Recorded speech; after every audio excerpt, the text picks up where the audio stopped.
बैसाख के महीने में मिट्टी के पात्र में जो रात्रि भर जल रखा हो, मिट्टी के पात्र में अगर आपके पास में घड़ा हो, हंडा हो, नी हो, तो दिया हो, दीपक हो, कुल्लड़ हो, कोई भी तुम्हारे पास में जो मिट्टी का पात्र उसमें जल भरना, वो जल बैसाख के महीने की किसी भी सोमवार के दिन, किसी भी सोमवार के दिन, बैसाख महीने या किसी प्रदोष के दिन या बैसाख महीने के शिवरात्रि के दिन, वो मिट्टी के पात्र का जल अपने घर के प्रत्येक व्यक्ति का स्पर्श कराकर उस मिट्टी के पात्र के जल को तांबे के पात्र में डाल लीजिए और घर के प्रत्येक व्यक्ति का स्पर्श करा लीजिए और शंकर भगवान पर कुंदकेश्वर महादेव के नाम से समर्पित करिए। कुंदकेश्वर महादेव कभी जीवन में पीछे पलट कर देखने की जरूरत नहीं पड़ेगी, आप उन्नति की सीढ़ी की ओर बढ़ते चले जाओ। बैसाख महीने में मट्टी के पात्र का जल भगवान शंकर को समर्पित होना चाहिए, उसका सुख हमारे जीवन को एक आनंद फल प्रदान करता है।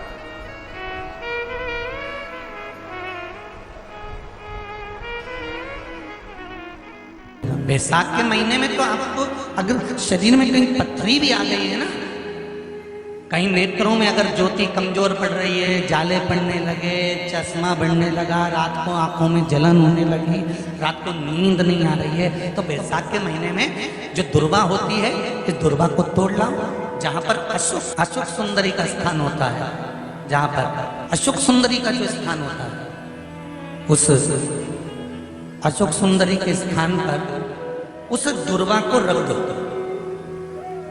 और कुंदकेश्वर महादेव का नाम है। कौन से महादेव का नाम लेना है? कुंदकेश्वर।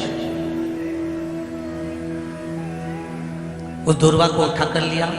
बैसाख के महीने में कोई भी तिथि, कोई भी दिन, कोई भी वार आप बैसाख के महीने में कर सकते हो। उस दुर्वा को लेकर आओ, लगभग 20-25 दुर्वा लेना, उसको लेकर आइए। सुबह सुबह कुंदकेश्वर महादेव का नाम लेकर उसको खाना प्रारंभ कर दीजिए। एक दुर्वा रोज खाओ।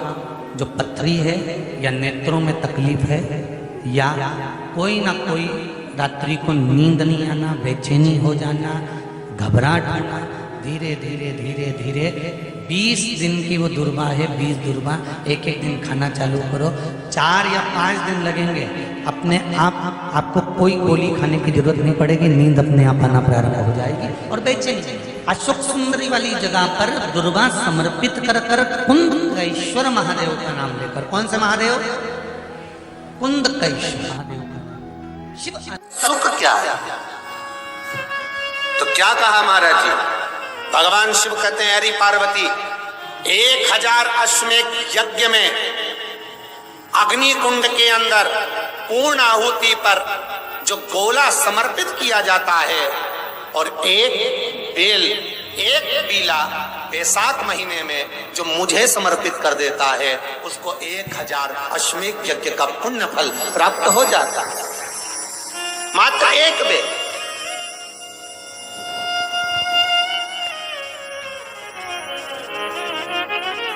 बहुत अच्छे से समझना महाराज, फिर समझ लीजिए। केवल सारे शिवलिंग में एक नर्मदेश्वर महादेव ऐसे होते हैं जिन पर कुछ भी चढ़ाओगे तुम खा सकते हो। भगवान को अगर भोग लगाया तो तुमने खा लिया।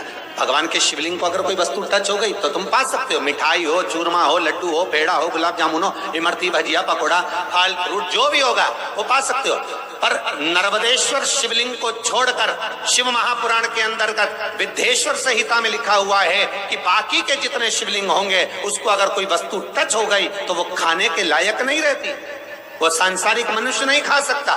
शंकर के मंदिर का प्रसाद संसार का मनुष्य उसको ग्रहण नहीं कर सकता। उसको केवल बैरागी, त्यागी, जिसने घर छोड़ दिया, परिवार छोड़ दिया, अपने कुटुंब कबीले को छोड़ दिया, केवल वही पा सकता है। ये शिव महापुराण की विद्धेश्वर संहिता कर रही है।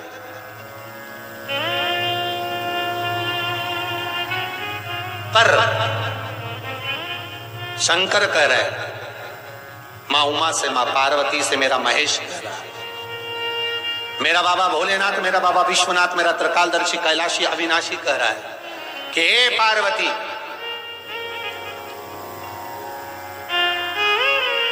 एक बीला, एक बेल जो मुझे समर्पित करता है, और समर्पित करने के बाद उस बेल की महत्वता देखिए, जो बैसाख महीने में बाबा शंकर को जो चढ़ाया जाता है, और 1000 अश्वमेध यज्ञ का पुण्य फल हम प्राप्त कर लेते मात्र एक फल चढ़ाकर, मात्र एक फल चढ़ाकर।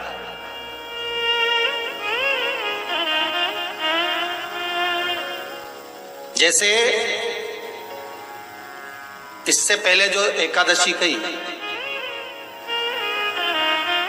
जिसको त्रिविधि एकादशी भी कहते हैं,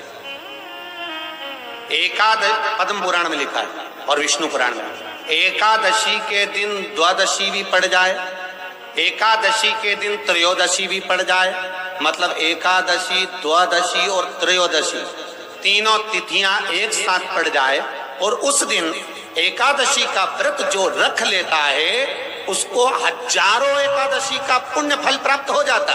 फिर वो जिंदगी में एकादशी करे चाहे ना करे।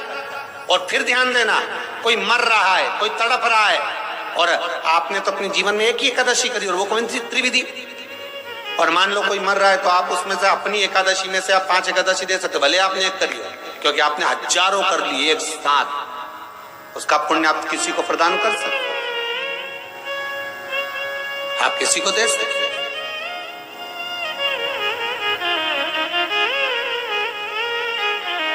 उसी तरह हे पार्वती,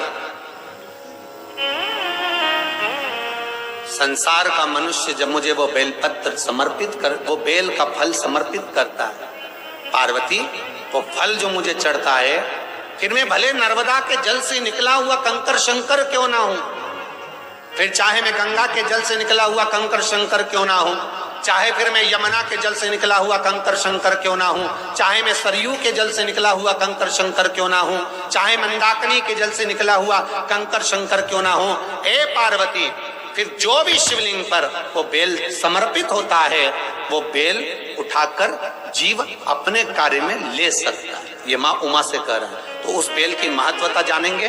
अब अपन उस बेल को जानने के लिए वापिस स्कंद पुराण में चले, तो स्कंद पुराण में लिखा हुआ है कि जो बेल बैसाख के महीने में शंकर को चढ़ाया जाता है, वो बेल का फल उठाकर रख लिया जाता है। बैसाख के महीने में उस चढ़े हुए, बाकी का आपको बेल का फल खाना हो तो बात दूसरी, पर चढ़ा हुआ जो बेल का फल है वो पूरा बैसाख नहीं खाना। बैसाख के बाद में अगला जो महीना आए, उस महीने के अंदर उस फल के अंदर का गुर्दा निकालकर उसको सुखा लीजिए, और सुखाकर जिस व्यक्ति को पत्थरी की बीमारी हो और जिस व्यक्ति को पेट में बहुत भोजन पचता ही नहीं है, पूरा शरीर पाचन क्रिया बेकार हो गई, उस व्यक्ति को केवल 7 दिन तक शंकर पर चढ़ा हुआ वो बेलपत्र प्रदान। बैसाख के महीने में